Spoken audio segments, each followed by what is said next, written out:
Ladies and gentlemen, boys and berries, please, drum roll, please. Dun-dun-dun, we're here. The man, the myth, the legends. You know what we're talking about today, Casey?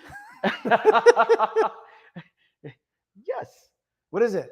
What you want out of life. I kind of wonder.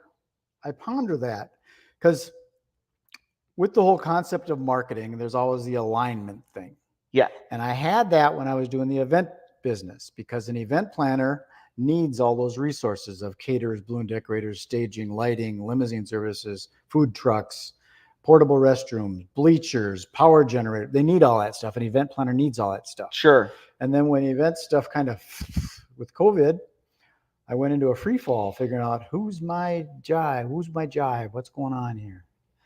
So now I'm trying to help people connect with people, but for what reason? And I'm taking a survey. If you're listening to me, all you trolls out there on YouTube, what do you want out of life? A new iPhone?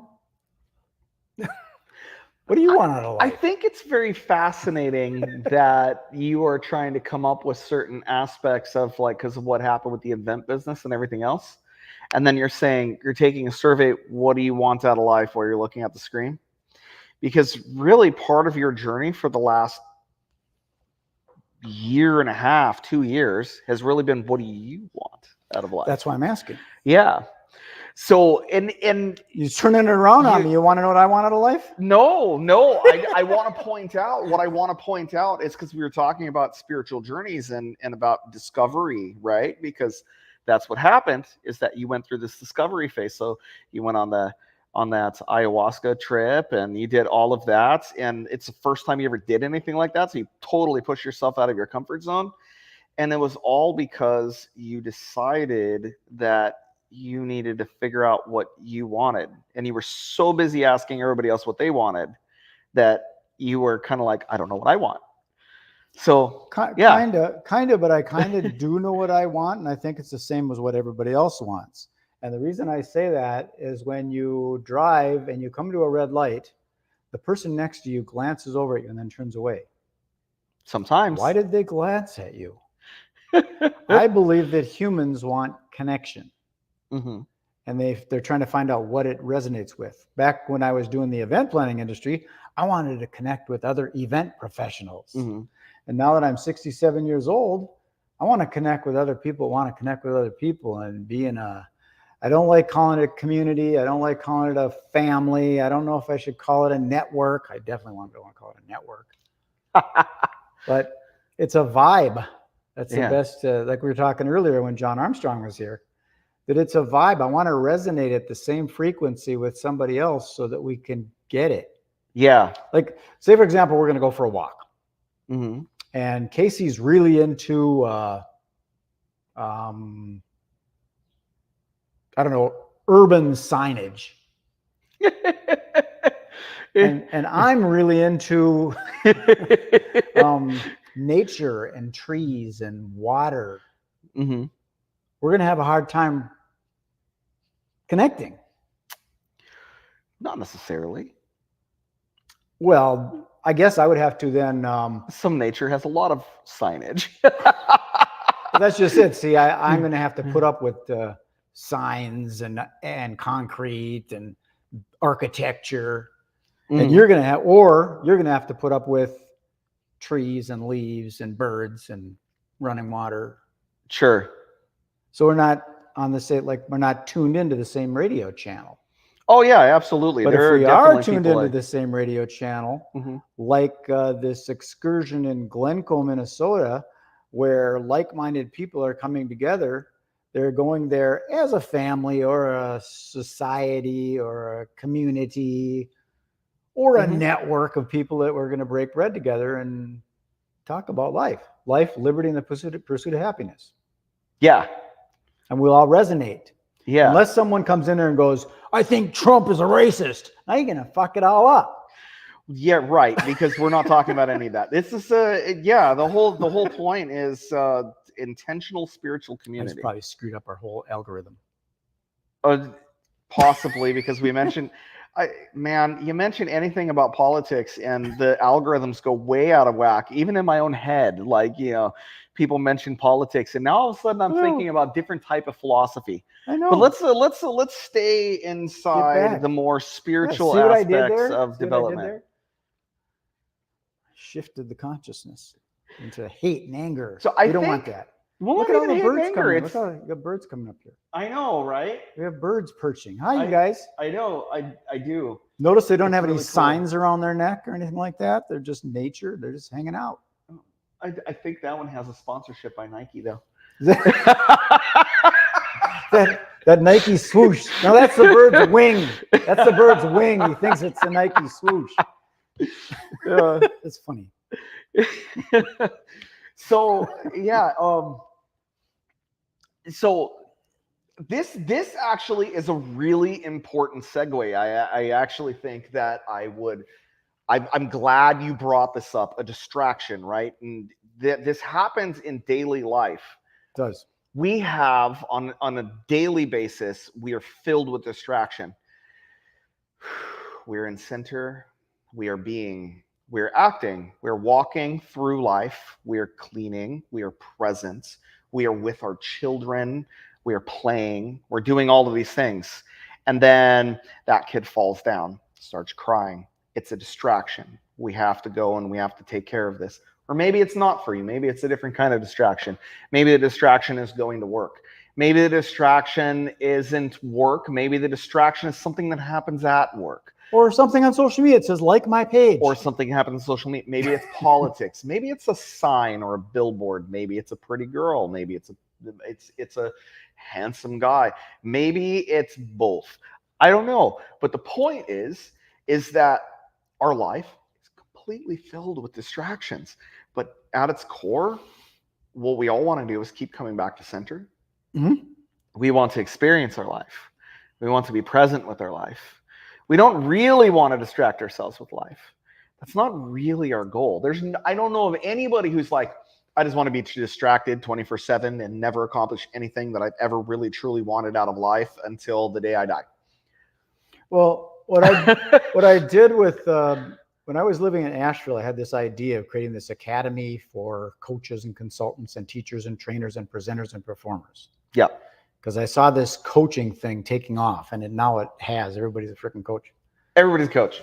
And I created 5 pillars for it, and it was career, finance, relationships, spirituality, and wellness. Mm-hmm. And all of those pillars cross over to each other. Like, how is your relationship with your finances? Right. How is your relationship with your higher power, your spirituality? How's your relationship with your health and wellness? How is your relationship with your career or your occupation? Right. They all interact with each other. They do. So that's where we can segment into, and we'll ask you, and you can ask me, how is your life with your career? I think I'll answer your earlier question, what do I want out of life? Yeah. So to your point about connection, right? I'll answer that first, and then I'll go to about the career part. Okay. Right? So answer it in order, because you asked them in order. So what do I want out of life? You asked me that earlier, and that's a hard question to ask. What I want out of life is pretty much what I have right now, except I would like it to be more financially stable, as a lot of us would. A lot of people are going through that right now. Yeah, there's a lot of instability. But going back to what I said about distractions, I think that's a distraction. I really do. I think that's a distraction. Because as long as I'm not starving in the streets or my kids don't have something to eat, right? It's a distraction. It's not really what I want out of life. What I want out of life is I want the connection. I want the family. I want to be able to interact with other people. I want to help people grow spiritually. I want to communicate with spirits and the universe, and I want to live my life in the most I wouldn't say the most present ever. I actually wouldn't say that. It's a very interesting thing. My relationship with being present is tenuous at best.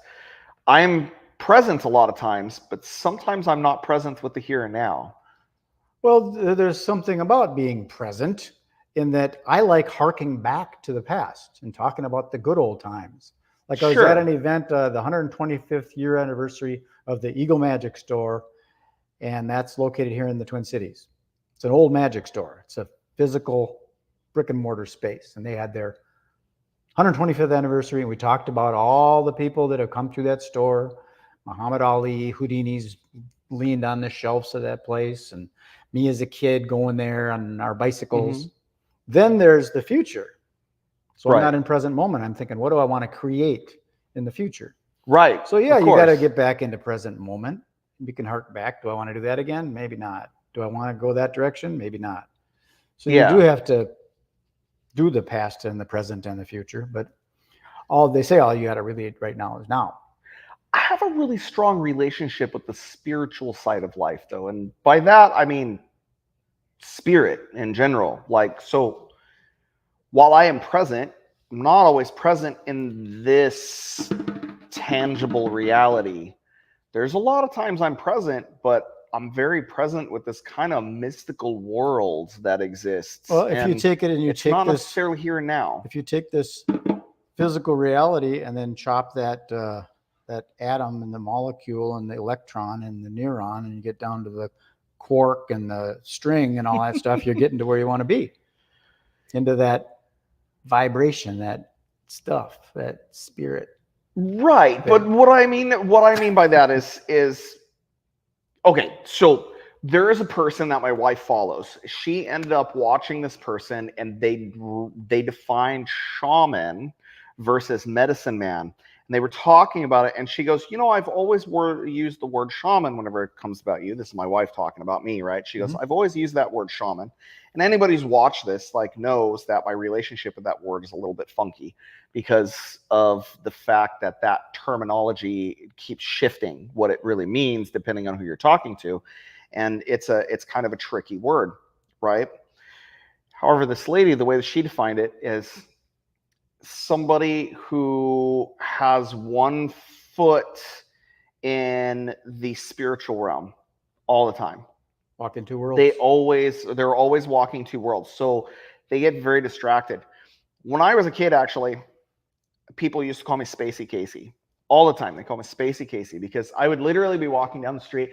All of a sudden, I just go somewhere, and they can see my eyes go somewhere else, and I'm just Spacey. Okay. And I'd be walking along. I'd walk right into traffic. People would start honking, and then it'd just bring me back to reality. And it'd be like, "What are you honking at me for?" "Oh, I'm in the middle of the road." "I'm sorry."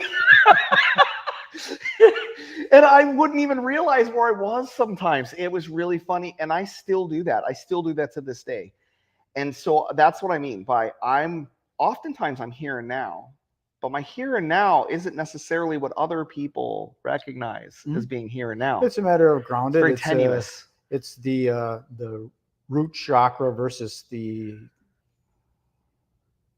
crown, I guess. Yeah. Yeah, there's that kind of woo-woo stuff. And you'd mentioned 2 words, shaman and medicine man. Right. One is a different language, shaman, whatever the hell that means and where it came from. Yeah. Medicine man. It's a lot of arguments as to where they came from. Medicine man is gender biased, so I don't know if that would fly today.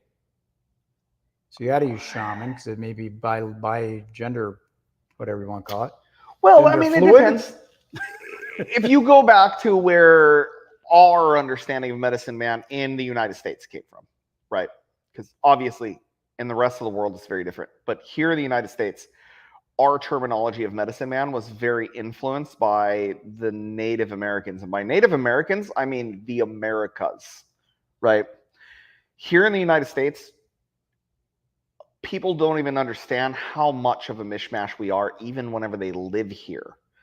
We are such a big mishmash of everything here. We actually take on all of the other world's problems as well. So we can get into really complicated political stuff and geopolitical stuff, but I'm going to avoid that. I'm just going to stick with the political. I mean, not the political here, the spiritual here, right? So spiritual aspect of it's very interesting because we get people from Portugal, we get people from India, we get people from everywhere, right? And they come here, and then We went through this phase of people calling it cultural appropriation, but truly it's about cultural integration. In the United States, we're about being a mishmash. That's actually part of it. You put everything in a blender and you hit blend, and then you don't stop, and you just keep going. And then sooner or later, it starts to settle, and you can hit stop, and then you begin to see the separation. You might take the cream off the top and then keep that, right? And then everything else kind of, or it might just turn into whipped cream. I mean, if you really blend it too long, it'll turn into butter. But Or a smoothie. Or you're making a smoothie, right? Well, that's an interesting point, and there's all these different ingredients within the Yeah. blender, but then it still is a smoothie. Right. So going back to Medicine Man, right? Mhm. So going back to that point, Medicine Man, as we understand it in the United States, actually comes from a very specific tribe. It's not even multiple different tribes. It's a very specific tribe. It usually comes from the Cherokee. The Cherokee have this almost mystical quality to them at this point in our culture, because it is the culture that has more thoroughly integrated into the rest of the American culture than almost any other tribe. Because there's so many people who say, oh yeah, I have Cherokee blood, right? There's so many of us that we can go back and like go, oh yeah, we're related to Cherokee. Everybody can say, oh yeah, it's because of the Trail of Tears, it's because of this, it's because of that. But the point of it is that there was so much interbreeding, interrelational stuff, everything with the Cherokee tribe. So a lot of us have that as kind of a point of view until you get to the very West Coast. And then it's a lot of it is like, it's the Navajo or the Apache. And you start getting into these more, desert tribes, right, that are out there as you start heading west. Their views are very different as far as what a medicine man goes. But the medicine man, calling it a medicine man, it's really this guy who, kind of sits there, and it was mostly men who practiced it in this particular culture. They had no, because men didn't have a tribal affiliation in the same way as women did in their culture. It was a very matriarchal culture. The women were really part of the tribe. The men roamed around between the tribes, and whenever a woman claimed them, because that's kind of how it worked, when a woman claimed them, they would integrate more into that tribe. But if the woman decided that they didn't feel like claiming them anymore, the man goes back to kind of being a little free spirit. So having a male medicine man, right, the medicine man, they're apart. By the nature of what they do, they're kind of apart from a lot of other things because they're there to help and treat a lot of people. They're doing it spiritually, but it's a lot about knowledge and about resources and about tribal history and everything, where they're bringing everything to the table. They're bringing the medicines, they're bringing their master healers, spiritual healers. They bring all of this in. Whereas a shaman is about your ancestry. Shaman is about walking in that spiritual realm. A shaman is about the relationship with the land. They both have a strong relationship with the man, the land, right? That's what I meant to say. Land, right? They both have a very strong relationship with the land, but one, it's their relationship with the land is mystical in nature. The other one, their relationship with the land is a little more tangible and applicable to daily life. So there is a very interesting point of view there, but yeah, it's the history of medicine man in this country is it's a little more and less complicated in some ways because we're such a mishmash, and yet we can actually hearken a lot of our ideas back to very specific tribal traditions on how we believe them in this country. Well, even the word medicine is different. Ibuprofen is medicine. Yes. But it's not. But it's not. Well, I mean, it is because, if you're talking about, something like Tylenol or aspirin or any of this kind of stuff, we only discovered that because we learned that certain barks and plants were medicine, and then we extracted the active constituent out of it. And then now we're in the financial pillar, where somebody got creative and says, hey, I could sell this. Right. And that was that was an interesting move. Now we're actually there's a big difference in the way that the world worked for about 50, I would say more about 70 years there, where there was almost a disassociation with the land that ended up happening with medicine. So medicine ended up disassociating completely with the spiritual and completely with the land. Mhm. And it was just like, oh, here, take this pill. And it's completely disassociated from anything that had to do with the spiritual and was more about the molecule itself, right? Here, you're going to take this Prozac. Here's a molecule. I want you to take this. It's going to make you feel better, right? Yes. But it's not necessarily that they're feeling better. It's that they're not feeling worse. It became that way when all of a sudden the laboratory is no longer in nature. It's in some kind of lab, brick and mortar building. Right. It kind of lost its stuff. And that is where I see the most interesting spiritual shift happening right now, going back to what people want out of life. Yeah, let's get back to that. People are really, all of a sudden, I'm noticing this amazing transformation happening. And maybe people on here can comment on it. We do have a comment up there. Do we? Yeah. Let's see what they have to say. Sorry for So, ignoring you. so this amazing spiritual shift that I see happening is I see the association with medicine going back to being spiritual in nature. It says, John Armstrong, keep up the good work, he says. That's our friend John Armstrong. He's another collaborator. And for those that don't know and need to know, John is a coach and consultant, and he's got a program that he's doing in Portugal coming up. Yeah, So and we interviewed him last time. You'll want to, Yes. you'll definitely want to pop him up on your feed. If you look at our last I episode, want to see if I can we have a find that great Portugal conversation with him. thing. Let's see if I can find the Portugal thing and Yeah. showcase John a little bit. It's right here. So while you're looking for that, I will There it is. continue talking about this. That's it. Right there. Ta-da. Yeah. Screenshot that. So we as humans though are looking to get back to having a relationship with the land. We've been so divorced from this relationship with the nature and the spiritual around us, right? We've been so divorced from that for a while that with medicine, we've gone to the point to where it actually isn't really designed to even help us anymore. It's just designed to treat a symptom. Right. And now people are going, that's ridiculous. Why don't we get back to real medicine that actually has more complex compounds, things that actually more fully work with our bodies. Here's a quick example. The things that exist in nature. My nephew's wife, they lived, when I was living in Fridley, they lived with us for a while. And she would go out on Friday night and get all drunk. And then in the morning, she needed her Tylenol. Now, she wasn't suffering from a Tylenol deficiency.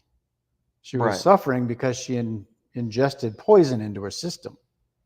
Sure. So if she wouldn't have done that, she wouldn't have needed that pharmaceutical Tylenol. She could probably eat an apple, be fine, if she wouldn't have went out and poisoned herself. Sure. So I think a lot of the problems that we have are people poisoning themselves with things that they're not supposed to have, including the stuff, that crap they put in their brain. They start having what they call stinking thinking, and all of a sudden they get sick. It's incredibly hard nowadays to live a life where we're not poisoning ourselves. There's so many toxins. Kind of, but not really. You got your own garden out in your front yard. You just go pick something that's edible and eat it. You don't need to run down to Hy-Vee and buy the stuff. Sure, but the water that we use is tainted with tons of chemicals. Sure, but you're putting all that stuff into your head right now, because I believe spirit has the ability to cleanse that water if your mindset is right. And I think a medicine man and a shaman would tell you that. I totally understand that, and there is a relationship with the water, and scientifically, we've even found that water holds memory. So we have found that Masaru Emoto stuff. What's that? Masaru Emoto? Was that the person who... The guy that did the frozen water crystals? Frozen water crystals, yeah. That was one of the things that they were finding. Yeah, it was the frozen water crystals, and there was There's a couple of other things that they found about the water memory that's really interesting as they've began to research it. But I think he was the first one, right? I think he was the first one who talked about it. I've been around for a long time, so I'm not sure if he was the first one. Yeah. So it's to the point to where they've even figured out that they can even use water as with lasers and stuff like that.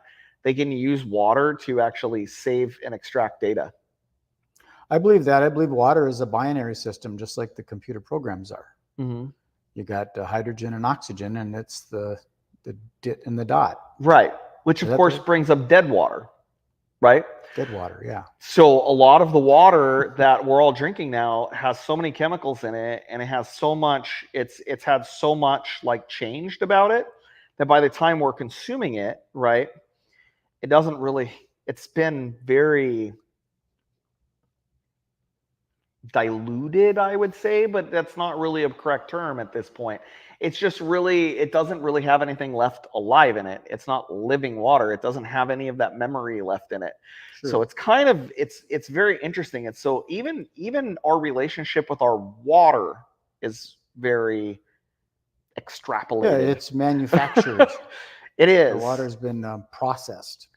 Yeah. Even if you ultra filter your water, they have found that it doesn't have anything left with it. Even if you take your water out of a stream and you ultra filter it, so you put it through a filter to make sure everything is all perfect and everything else, by the time that it comes out the other side, like, it doesn't really have any of that left. There's the structure of the water has changed. That's why you have to pray over your water and your meal and put good energy into it, so it neutralizes all that crap and then gives you good stuff.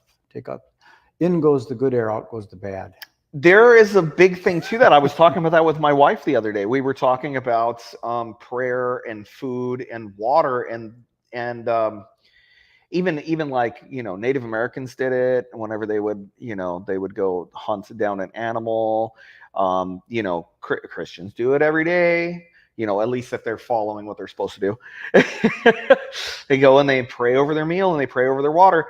It absolutely, I agree with that. I think that there actually is something to it, and there actually has been studies that do show that there is some kind of molecular change to the water and food, as long as it's not dehydrated, made up of a lot of water. Well, some people believe in what I think it was Henry Ford said: if you think you can or you think you can't, you're right. Yep. So if you believe that your water is contaminated, then it is. A lot goes into belief.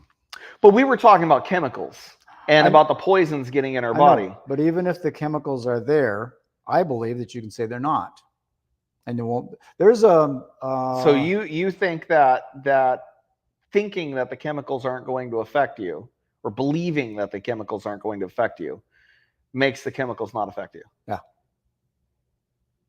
I think we should do a study on that. We can use you as a guinea pig. Well, there's a religious cult, if you will, that gets bit by poisonous snakes. You ever heard of that?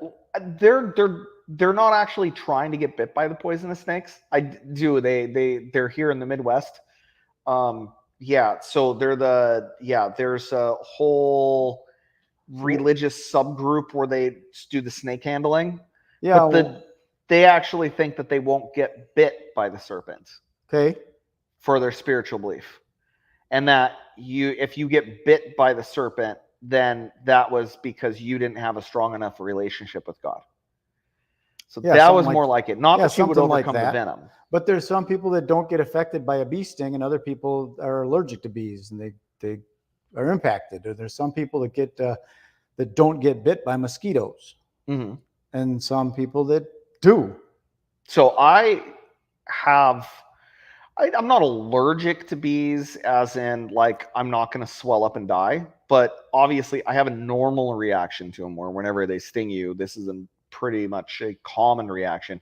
It swells up, it gets itchy, there's a little bit of a burning sensation, it's uncomfortable, and it lasts a few days. So it's like one of those things, but I kept bees for a long time. So getting stung was like no big deal. I honestly didn't care. But do you believe in faith healing? Do you think a person could heal themselves if they got something that's wrong? They could make it better without drugs, just through spirit? I've witnessed some really amazing things. Like my dad, for Well, example. that's a reason to believe. So my dad was definitely my first interaction with that, because my father was in a glass factory accident whenever I was in my mom's belly. And his glass factory accident that he had left him completely crippled. Like, he was never supposed to walk again. The guy, basically the glass machine shot hot glass at him, caught him on fire. And then the guy who went to go put him out was this very, very heavy set guy, probably 450 pounds, and went to jump on him to put him out and roll him out because he was like, and he was on fire. Yuck. And so the guy knocked him down and then threw something over him and jumped on him. And there was no fire hydrants. There was no safety thing in the area like it was supposed to be. So he had to do it like this. When he jumped on him in a way that my dad's leg was in a bad position. So it snapped his leg in half and curved it, and it ruptured a whole bunch of stuff in his back. Mm-hmm. It detached a bunch of muscles. It left him with a bunch of burns all over him, sent him into shock. He was never supposed to walk again. They told him, you're never going to walk again. Mm-hmm. And he got really depressed, and they gave him a bunch of painkillers, and he got addicted to the painkillers. And one day my mom got fed up with it. And to hear my mom tell the story, my dad tell the story, it's slightly different. But my mom got fed up with it, and she walked up to him and she goes, "You believe in mind over matter?" Because my dad was really into martial arts, and mind over matter is a concept in a more spiritual concept, but it is a concept in martial arts that you have. And she took the pills, and she said, "If you believe in mind over matter, then use it." And she opens up the pills and she throws them down the toilet and she flushes it. And of course, he kind of had an initial freak out, but then after that, he was like, "Okay, you're right." Not only did my dad teach himself how to walk again, he ran with me, played baseball, and was our baseball coach. And, he used to do a lot of that kind of stuff. Was he able to do it perfectly? No, he was not able to do it perfectly. It looked, for lack of a better term of saying this, looked kind of gimpy while he was running because he had to do it in a very odd way. Mm-hmm. But he was able to do it. And they told him he'd never walking, and he was going to be in a wheelchair for the rest of his life. Well, that's why that is definitely a healing thing. They told him he couldn't walk again because they wanted to sell him a wheelchair. I think it was because they believed that his lower body would never function again the way that he thought, because his right leg, he actually ended up with a bunch of dead muscles in his right leg? I'm just saying I think miraculous thing can happen when you get into a spiritual mentality, more so than going under the knife and saying, well, seeing you're not going to walk again, let's just chop them off and put you in some with wheels. Right. Right. Give it a shot. It's very odd. But yeah, so he to the faith healing thing, he decided, I'm going to walk again. And he was determined. Well, and you hear about this a lot with people who end up, in a wheelchair. Yes. Where they decide that. They're just like, I'm going to walk again. That's the word right there, decide. So anybody that's struggling with alcoholism and you're choosing to be like, go to AA, could be helpful. But if you decide, that comes from the same kind of word like suicide, homicide, pesticide, to kill off. Yeah. So when you decide, I'm going to walk again. Right. There's no other option. Right. It means that you're going to make a decision. And by making a decision, you have killed off other branches. Totally. You've got to go that path. You have to walk again. So yeah. I think that's very important when a person commits. That's all that can happen. It is. It is really important. So to your point, faith healing. Yeah, absolutely. I believe in it. Well, that also goes into the topic and title of life. What do you want out of life? If you make a decision, just go that direction. Yeah. Of all those career, finance, relationship, spirituality, and wellness, all that stuff.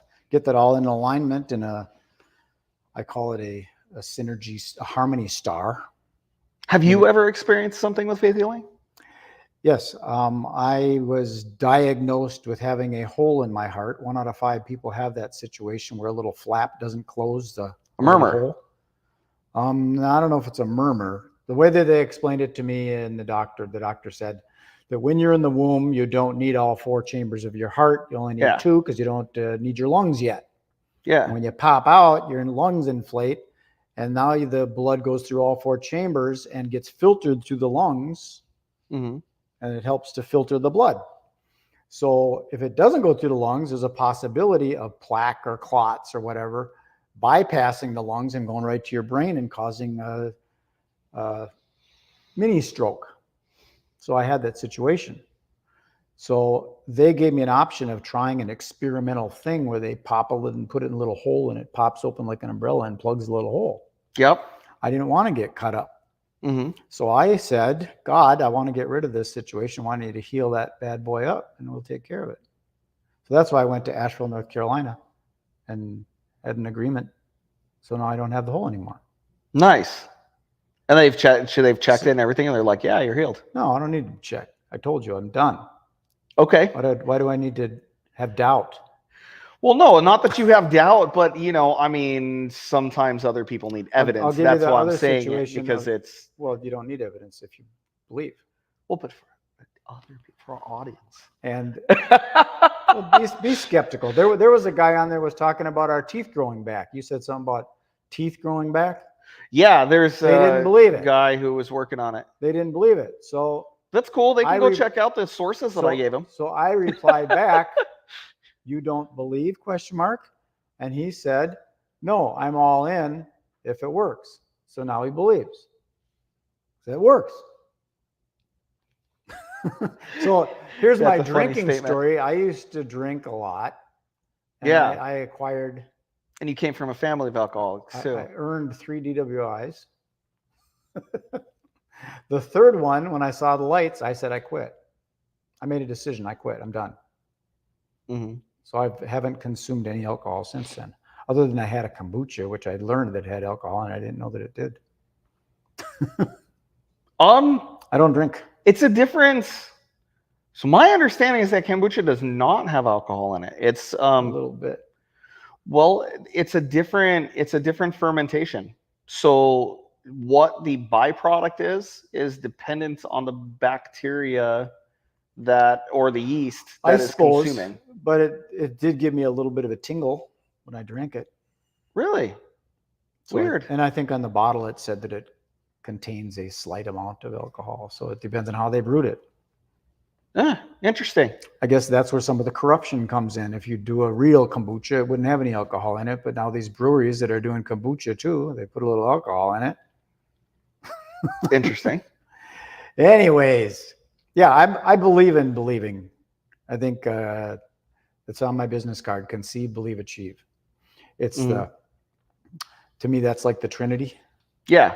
In the concept, as in the etherical woo stuff. And then once you believe it, it's in the body. And then once you achieve it, it manifests. Sure. In reality. It's basically water comes in the form of steam, ice, or liquid. So it's got the solid, gas, and liquid elements. But it's all the same stuff. Water. But it can come in different forms. That to me is the Father, Son, and the Holy Spirit. Sure. I'll buy that. Now what do you want to talk about? We solved that one. No, I think that this is a good topic. It is. Yeah, I mean, talking about belief and the power of belief, and we're talking about spiritual healing and people who are healing themselves. There's a lot of that happens out there.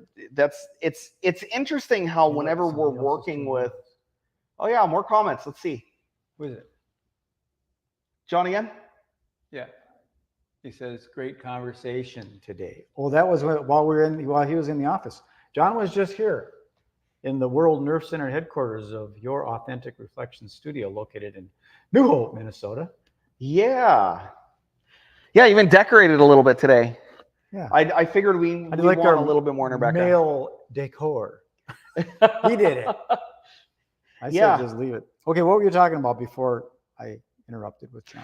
So I was saying that it's a great conversation talking about the power of belief because, I mean, you're talking about faith healing and well, I was talking about faith healing too, but we were talking about that, and we're talking about, the power of belief. And with John, we were talking about mindset earlier. And how a different perception of the reality. I'm going to leave it more vague because, I'm sure that there are family members that watch this, and I really don't want to. I don't want to leave anybody's feeling anything negative. Okay. But that's really what I'm talking about, is the feeling about people feeling negative, right? So it's very interesting. We can all have the same experience. We can be inside a room together. There's 12 of us in the room, and all of a sudden we have a guy in a monkey suit come in, and he has a banana on his penis area and dances around and wiggles his butt and then turns around and runs out of the room. Some of us won't even see it. There are some of us in the room that experience that as, oh, that was really funny. And then there's going to be somebody in the room who's traumatized by it, who's like, oh my God, I can't believe a guy did that. Oh my God, it totally traumatized me. Gorillas. It's going to happen. It's totally going to happen. There's going to be somebody who's traumatized. Now, what's different about how we all perceive that? It's our perception. That's it. That's literally all that's different. It was the same guy that walked in the room, the same guy that did the dance. We might not all even have the same description. Some people might be he had no pants on. Some people might be like, oh yeah, he had a banana where his penis was. Another person might be, no, he had a banana in his hand. Like, it could actually all be true. But here we are with a description that is wildly different than all one another. Police experience that on a very regular basis. Well, it's going on when you get into the, we'll say the big pharma scene. We're talking about medicine and stuff. Yeah. When you're watching the media and, the big pharma people pay a lot of money to advertise on there. So 80% of the commercials are all about Zambrecasoid or some weird thing that they made up. And there's some beautiful girl with a flowing gown dress hopping through the meadow and the nice music. And then on the fine print, it says, don't get within 3 feet of this, you'll die. Yeah. And ask your doctor for a prescription. That's a commercial. Yeah. Basically. And if you believe it because you see it, oh my God, my back hurts and I need some of that Zemectrified stuff. I'm going to talk to Dr. Jeff. And you go to Dr. Jeff and says, doctor, my back's killing me. I think I need some of that Zemectrified. He goes, yes, I can write your prescription for that. He goes, ching, ching, there you go. Go get yourself some Zemectrified stuff.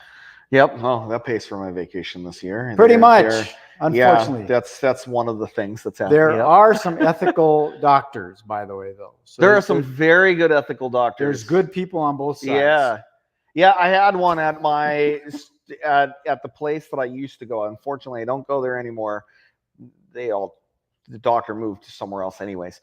But yeah, so the doctor I went to, I walked in there and he literally pulled out a list and he started like going down. He pulled out a book of like all these medications and their known effects and side effects. And he's like going through and he's reading it with me. And he goes, yeah, I don't prescribe anything to anyone that hasn't been around for at least 15 years. And I was like, why is that? He goes, because I don't trust the way that they test things anymore. And he goes, and they don't always include all of the side effects that are actually inside this book. He goes, yeah, there's certain things that they don't necessarily have to include because of the way that it went down. Right. They can be like, oh yeah, that had to do with the relation of something else. We can just kick that person out of the study. So it's very interesting. So yeah, speaking of ethical doctors, I've run into a lot of very ethical doctors. I'm not saying that, I would never tell anybody that medicine is, Western medicine is completely wackadoodle. It's that never. No. Western medicine has its uses. No, but take it with a grain of salt and do your own research. And do your own research is key. Find out what the heck is actually in there. Yeah. And come to visit us in Glencoe, Minnesota. When is the date for that? Oh, for October 25th The to gathering. 27th. Yeah, the gathering that we're having. Casey and his wife have put something together that we don't know what to call it, so we're just calling it We're not ready yet. It is so we're just gonna probably just call it the gathering. It is an intentional spiritual community event that we're doing. We're being very intentional with it. So if you're watching this, you're probably one of our inside people already. We're going to have multiple people there. John Armstrong is already in. Brad's an in. He's an in. I'm a non-committal type guy. I believe he's going. Therefore, he's going. Well, then I'll definitely be there in your mind.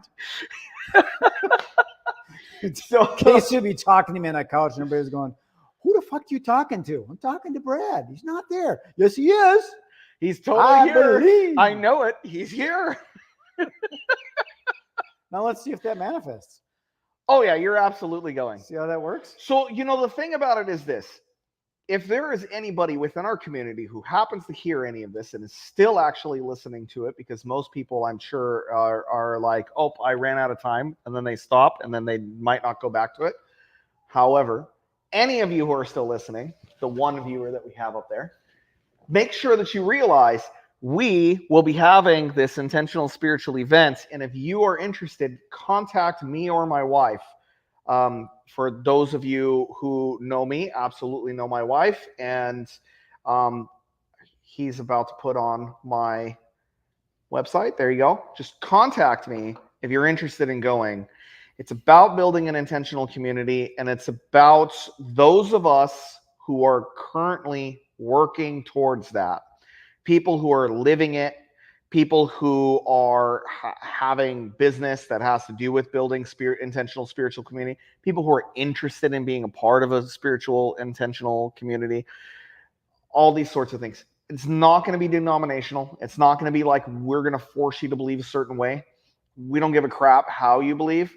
It's just about the fact that you're, being a good person, and that you want to be a part of this, and that you really want to relate with other people who are in that space and are looking to grow as individuals. We need to cover the bases, but other than that, we're going to figure it out. So I'm guessing if we fill the whole entire thing out, it's going to be less than $100 a person.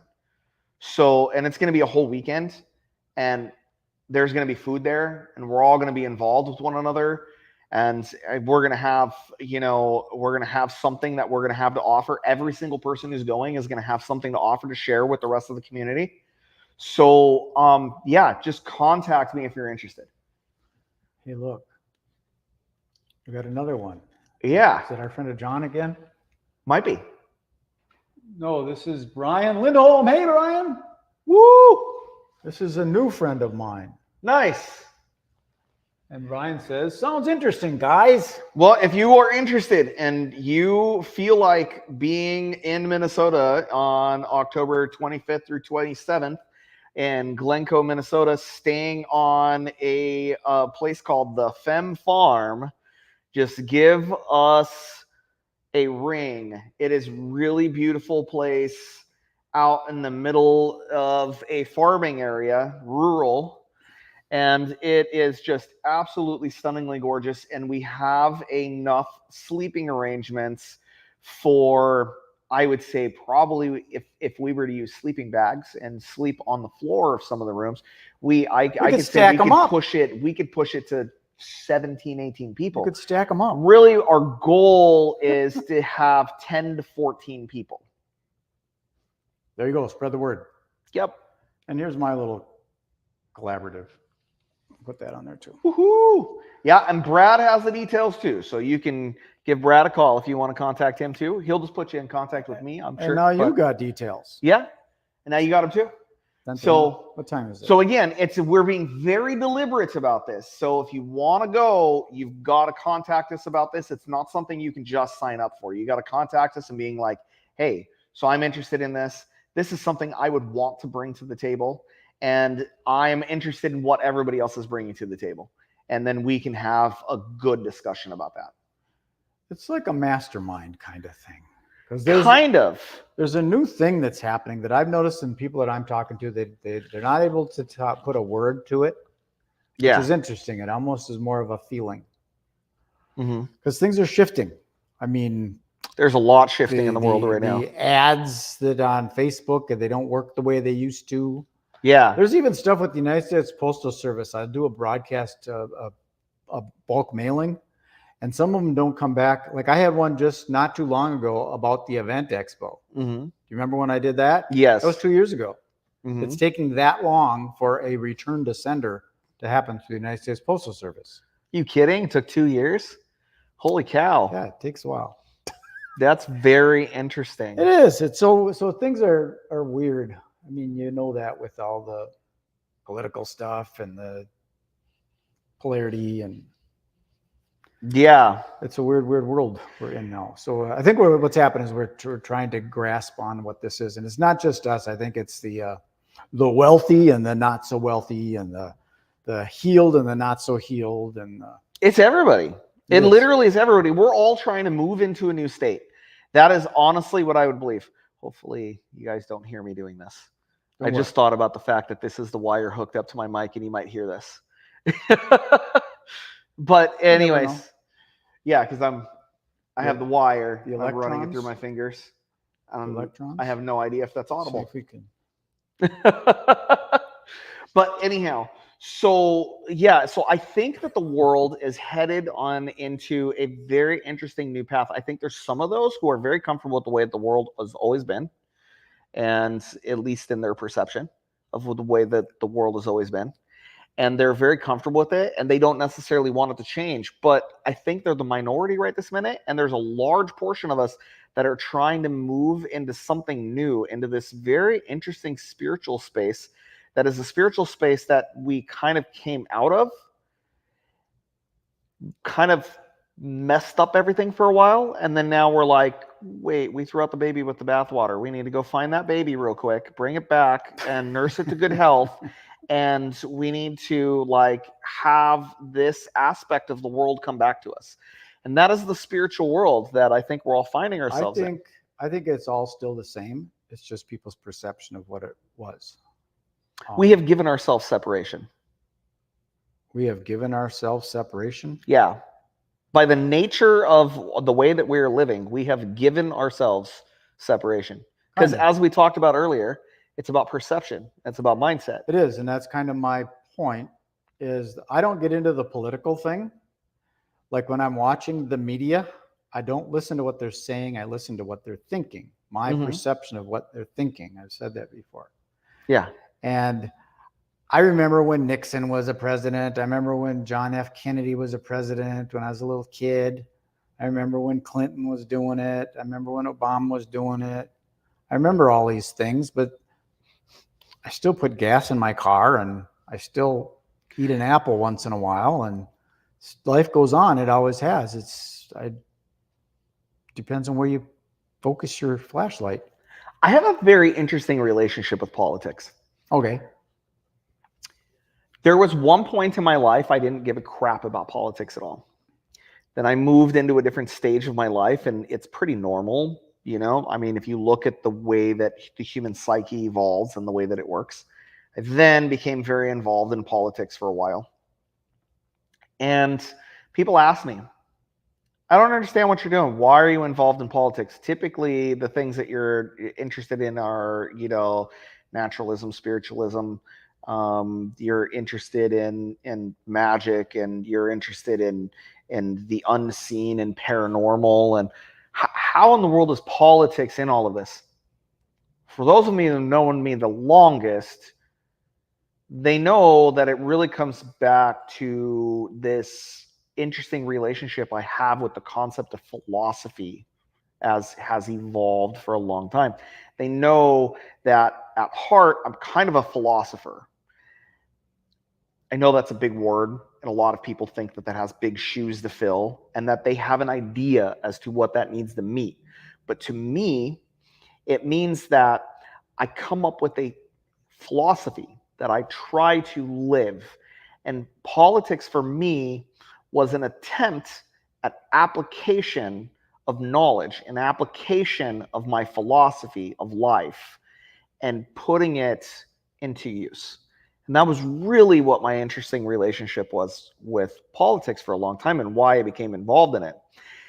Then it reached a point where I was like, well, it's not really useful for me. I have other things that I need to do in my life. I'm now going to, move out of that space. It was useful to me. It just stopped being as useful to me. So then I moved out of that space. So now I have a different relationship with politics, but it's still the same. To me, it's an experiment in the application of philosophy. Politics is an experiment in the application of philosophy. Yes. Okay. That is the way that I view it.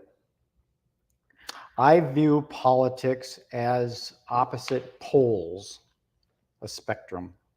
You got this one and this one. So it's politics for you. Politics. It's a Nice. political thing. Yeah. Nice. It's a difference of opinion, especially in the United States. I'm not sure how it is in a monarchy. Do they have politics in monarchy? Is it the people against the king and queen? Well, I mean, typically you would consider a monarchy to be a political structure, a governmental political structure. However, to your point and to the origin of the word of politics, it's multi. So that's the origin of the word. So that wouldn't work Poly. for Monty. So politics. Yeah, it means multiple opinions. Mm-hmm. So I don't think we get very much of that in modern politics because I think that. Yes, you do. You get too much of it. I don't think so. I don't think we get enough of multiple opinions. I think we get opinions that people want us to have. And so you get a lot of opinions and you get two different sides of the coin. But really, whenever you're dealing with politics in the real world, you might as well roll a ball. There is no side. You roll the ball, you wait till it lands, and then whatever rainbow color that comes up is what you're going to talk about at a time. Yeah. And that's the truth of it. It's like rolling for anybody who plays D&D, right? It's like getting a 100-sided die, and you're going to roll that, and you have 100 100-sided dies, and you're going to roll all of them, and then however it comes up is how it's going to come up. Or a deck of cards. If you were to shuffle a deck of cards, and you're to properly shuffle a deck of cards, there's a whole thing with Neil deGrasse Tyson, and he talks about how astronomical it is. I used to like him. Now I don't so much. I liked him when he talked about science, and now when he talks about politics, I don't like him anymore. I like whenever he talks about science. Specifically this one though. So a deck of cards, and he talks about shuffling a deck of cards, and he talks about the chances of having the hand that you're dealt ever being the same hand ever again. And he talks about the astronomical chances of you ever being dealt the same hand ever again. It's very fascinating, and I loved it. And that is really what politics is like. I mean, if we were to talk about what it really should be, it's many, many, many, many different points of view that should affect our understanding of one another. See, I see it as the circumstance when the circumstance and the environment changes, your political opinion will change. So as an example, like you use the card example. Say we're playing cards. Yeah. And I deal you the ace of spades and the jack, queen, king of spades. Okay. What is that? Ace, the jack, the queen, the king. What is that? Ace, jack, queen, king. You're missing it. You're missing one. You're missing one. You need one more card. Yeah, the 10. 10. Yeah. So are they all the same? Are they all the same? They're all spades. They're all spades. Okay, so a royal flush. Okay, it's a straight flush. That's the highest one you can have. Yes, that's a good hand. Here's the problem. We're playing gin. It's still a good hand. Gin rummy. Still a good hand. Solitaire. That would still be, well, you can't play that with solitaire because you don't have a hand, but it's still a good hand. So it's still a good hand even in solitaire? Yes. Okay. That is a good hand. If you have a royal flush, you're good. Memory where you lay them all out and you try and find the pairs. It's not a good hand. That would depend on what's on the table. Yeah, because you're looking for pairs and there's no pairs there. It's true. There's no pairs, So it's not a but good hand anymore. So my point is, when you change the game, the hand isn't so good. And that's kind of what politics is. Yeah. So you got these people that want open borders because we are a very welcoming community. So anybody can come in. They don't need to be a United States citizen. They just come in and we take care of everybody. Right. And now you're sitting there Then in you your don't have house a country anymore. and someone knocks on your door. Casey, got this beautiful family. In fact, I've got 4 families from Guatemala. Yeah. And we'd like them to spend some time with you, maybe 6 months. Is that okay? That'd be cool.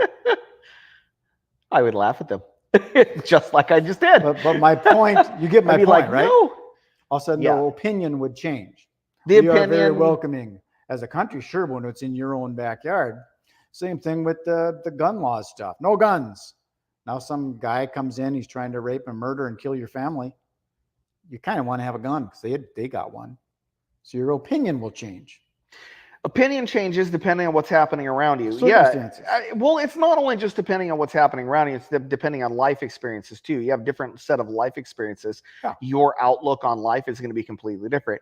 I'll give a great example, and this is political because my wife and I do deal with people and political stuff all the time, especially whenever she's talking to people about women empowerment and all this kind of stuff, right? So it comes up a lot where people are talking about the way that women view the patriarchy. The whole concept even of patriarchy is the patriarchy, right, versus patriarchy, right, because they're different concepts, right? If you're talking about the patriarchy, you're talking about this nebulous idea that men have ruled the world for a long time and they've made it to where they rule the world and that nobody else is allowed to play the game and everything else. And you have this concept of that. Well, I have a counter to that. And I oftentimes tell people this. Okay, so in our society, up until 1990s, basically, automatically, if a man and a woman, if the man is no longer part of the situation, so the man divorce, die, anything like that, women automatically get the kids. 99.9% of the time in the history, right? Before 1990, right? It's different now. We live in a different world now. But women raise the children. They raise the children. They give them the ideas on how to think. They give them all of these gifts of life that come from the mother and everything else.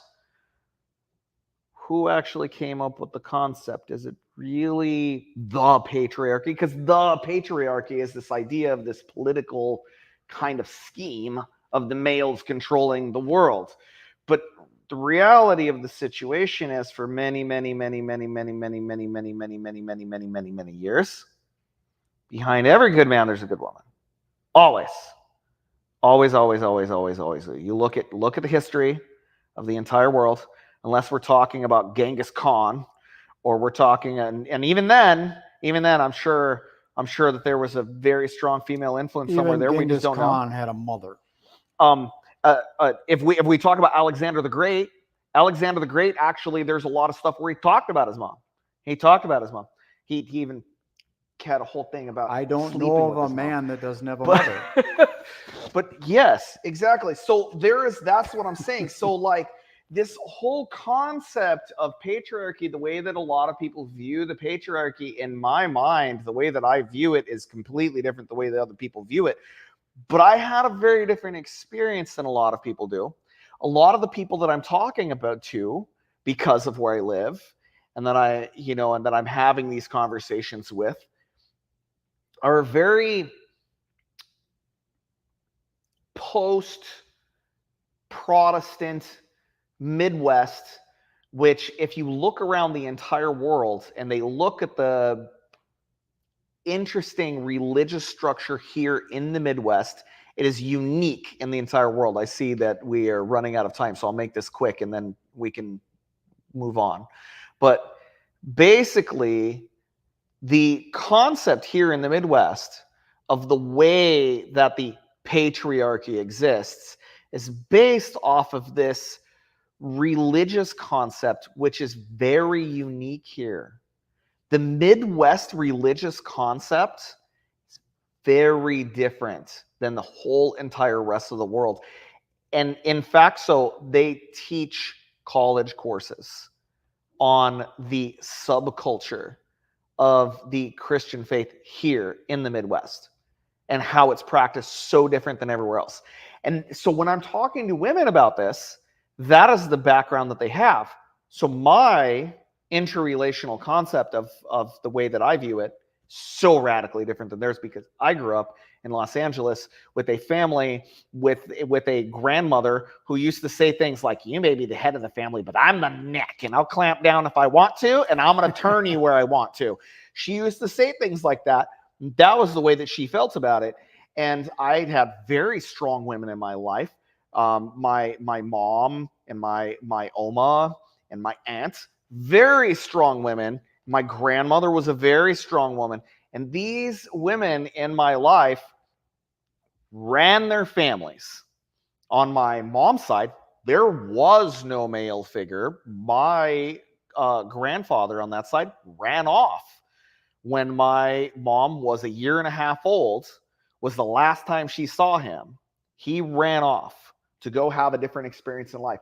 So I didn't have that whole experience of that. And the men in my life, I know the time, so I'm trying to be very quick. The men in my life were very strong, very capable, very much the male kind of role model point of view that a lot of people have, but they very much respected women. They were very much about respecting women. My grandfather was like, yeah, the day I married your grandmother, I put her on a pedestal. And she sat there. She didn't mean that was just there for her to look at, and I put her here like she's a trophy. That is not how he meant it. I've heard men in the Midwest say that is how they meant it. That is not how my grandfather meant it. My grandfather meant that she's special to me. If you try to knock her off that pedestal, I'm gonna go after you. Like, you do not demean her. You don't treat her poorly.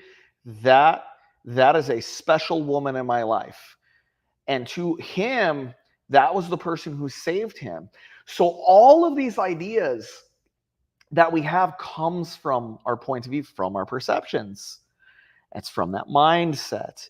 And even though we're having the same the conversation, and we're even talking about the patriarchy as a concept, our point of views, how we come at it, is so radically different.